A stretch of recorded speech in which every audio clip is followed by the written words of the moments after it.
go on so extravagantly, lay it on so thick, but it's great to be here in Joplin, great to be at Jasper County Lincoln Days.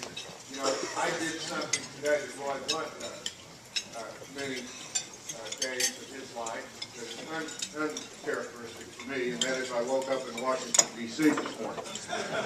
I've been at CPAC, the Conservative Political Action Conference, the last 2 days, and but I darn sure wanted to make it out to this event tonight and be with you all, because you here in Jasper, Newton County, in the heart of southwest Missouri, you show us the way. And you showed the way at the August primary with the Healthcare Freedom Act, where Missouri passed that, all 114 counties with 71% of the vote, and we showed the country the way to stand up to the federal health control act.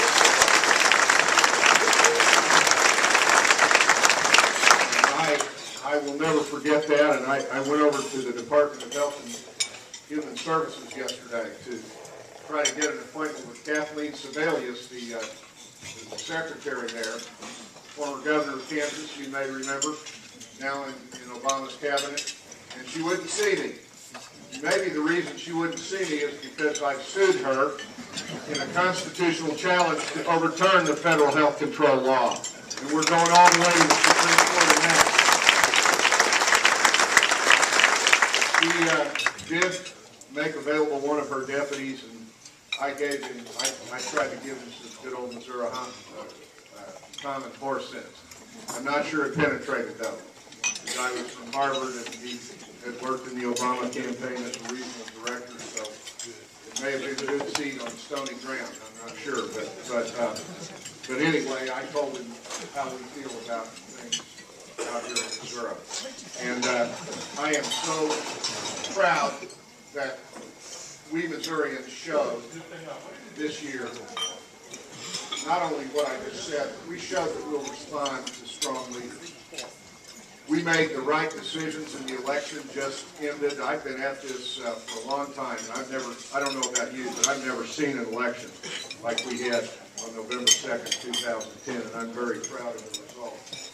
Now in Jefferson City, with huge majorities in both the House and Senate, with a new state auditor who's going to take the game to the other side, as we need to have it done over the next 4 years of his term, and with our new United States Senator about due more in just a minute. But you have a lot of speakers here tonight, and I want to wrap up my brief remarks by telling you that as I was not on the ballot last year, I did more than 50 events across the state, pretty much for any candidate at any level who asked me to come in and do a small fundraiser or do an event, walk in a parade, or whatever I could as my schedule permitted. And at each of those events, wherever I got a chance to make a few remarks, I shared with them the line that has moved me for many years, that were spoken in the fall of 1964, more than 46 years ago. The line was, think about this was the Goldwater LBJ election, but these lines stand the test of time. As the line was, the issue in this election is whether we abandon the American Revolution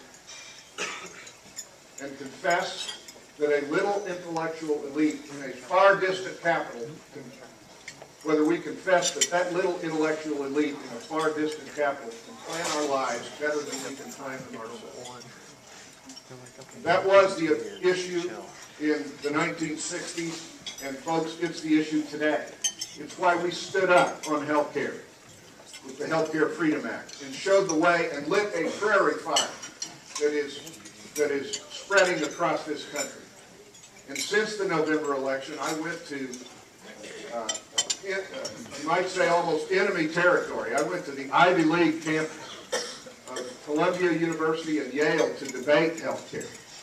And at my debate at Yale, the week after the election, against this august professor of constitutional law and the First Amendment, I got him to admit that what we did in Missouri has started a prairie fire across this country that could change the course of events in our country.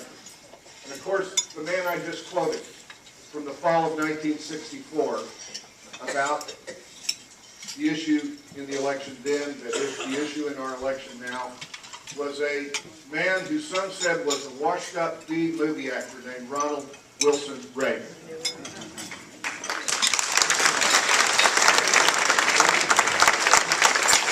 It is he whose birthday we celebrated last Sunday, Super Bowl Sunday, and I don't know if any of you were able to get out to California to the celebration. I was not. I was at home, but I watched much of it on Fox, the magnificent celebration they had at the Reagan Library.